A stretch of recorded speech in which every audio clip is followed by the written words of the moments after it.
Meditation Master Class 3. Why meditate? The benefits of meditation. I believe that life is a state of perpetual flux, in which we are surrounded by an endless stream of temptations, of activities and objects that we believe, if we could perform or procure respectively, would make our lives truly a paradise. It may be something like this: only if I could land a job in the Bay Area, my life will be a success. Or you may say something like this: if there was any way I could get her back in my life, all would be well and we would live happily forever thereafter. Or when I will get that studio apartment, my life would be perfect. Or something like this: once I get 1 million followers, I will be truly happy. And sometimes we truly get what we want, and sometimes we don't, but somehow our to-do lists get filled with new items much quicker and often before we could check off even half the items we already have.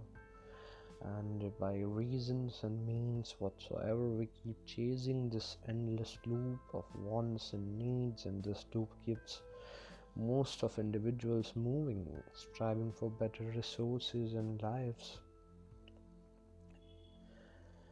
This in turn propels the business and economy in general. This kind of movement is necessary. It is by working together synchronously we have created the society of material abundance and wealth. Yet eventually this movement starts building compulsively and mechanically. People no longer know why they do what they are doing, and even when they want to stop, they couldn't. They seem to have little or no control. When I look around, I see people blindly running, spoiling their health, wealth, and relationships, and I often wondered, what is this movement all about? Is there any purpose behind it? If yes, then what is it? And what are we chasing? Is it really making our lives better? Are we happy, or are we more anxious than any generation before us? And what is happiness in the first place? Is happiness just a pursuit? Isn't the perceived illusion of free movement itself a bondage? Isn't it a perpetual hamster wheel? Every time we are about to reach a goal, suddenly our expectations rise. We run with all our might, but somehow the goal runs away from us, and we stay ever 2 steps away from happiness. And we are chasing such a blind necessity that millions of us today suffer through a variety of physical and mental ailments, and somehow uh, some external object or position is a greater priority than our health. And we all seek that mansion in Malibu, forgetting that our body is the only place we have to truly live in.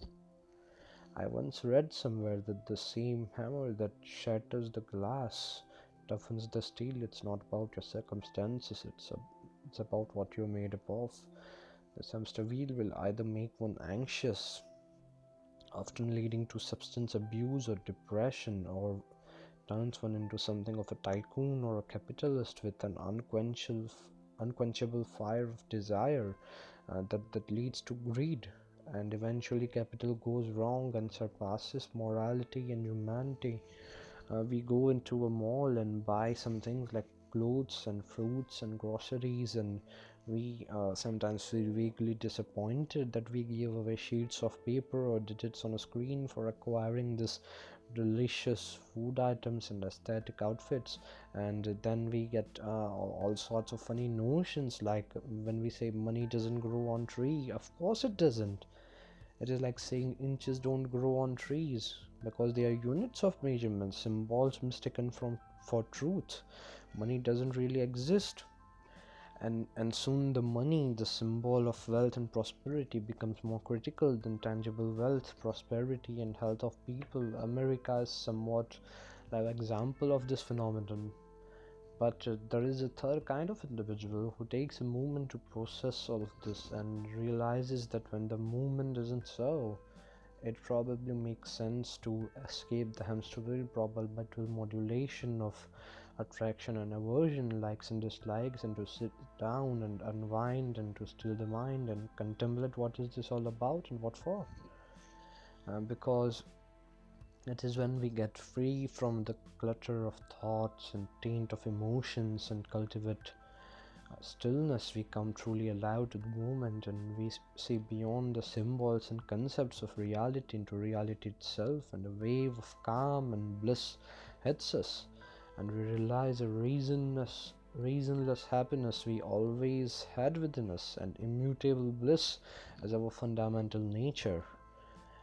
But should we then stop moving, changing, improving? No, no, no. We no longer move to fill a bottomless void in our hearts, but we move to express our inherent nature of calm, freedom, and bliss. And we move in this way, synthesizing stillness and motion, and motion and stillness. And we realize that stillness and motion are just two poles of the same blissful reality. And then whatever we do itself becomes a prayer, a meditation, and we can finally rest, saying, "Oh, self, do thou be blissful."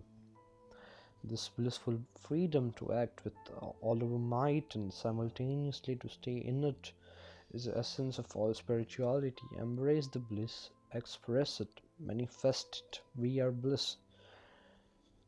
And this is the realization of the meditator. The other two categories of people get lost in the motion, forgetting what the motion was all about in the first place. And the third one develops responsibility, which I define as the ability to pick a suitable response to any encounter situation with an ease similar to changing a song from a playlist, and enact his highest will to change the situation. And you can change responses to cellular and even atomic levels, and yogis can do this very effectively, and cultivate the understanding that whatever the situation is, I myself am responsible for this. And all successful people, whether yogis or not, meditators or not, know this fact in one or another way. Robert Kiyosaki, in his classic Rich Dad Poor Dad, writes something like this: if you find yourself in a hole, well, then just stop digging. And this, I think, is the reason to meditate. It gives one a choice, true freedom, the ability to see things as they truly are and not get blinded by desires and fears and running and banging our heads here and there like a beast searching for a prey, while simultaneously being followed by a group of hunters. And in this context, Lao Tzu provides some valuable insight. He says, and I quote, "Five colors blind the eye, five tones deafen the ears, five flavors dull the taste, racing and hunting madden the mind.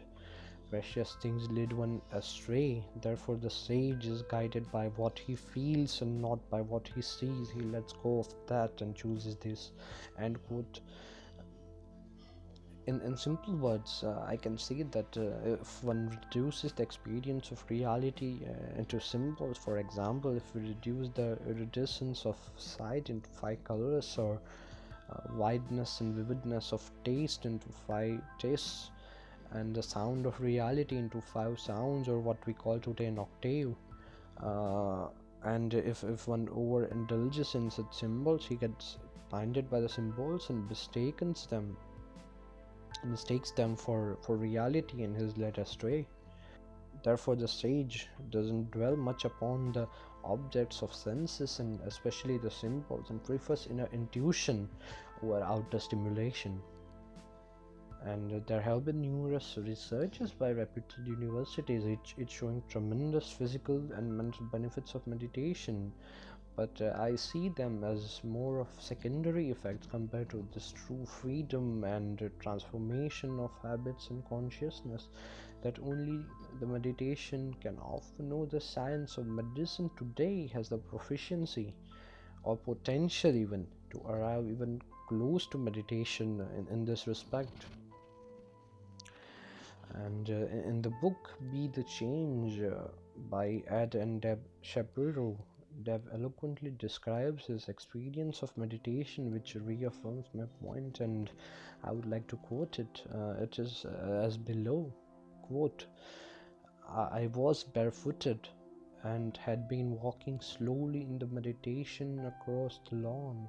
I stopped and was standing very still and silent when this worm crawled out of the earth and traveled across my foot before disappearing into the grass. I had never liked worms that much, but in that moment I firstly felt intense gratitude that it had deemed me safe enough to walk over, and then I suddenly became it. There was no difference or separation between us. I too disappeared into the grass. End quote. Deb Shapiro. Thank you for watching. I hope to see you next week, and I wish you a very good weekend and with a very good life in general. Thanks a lot. See you soon. Namaste.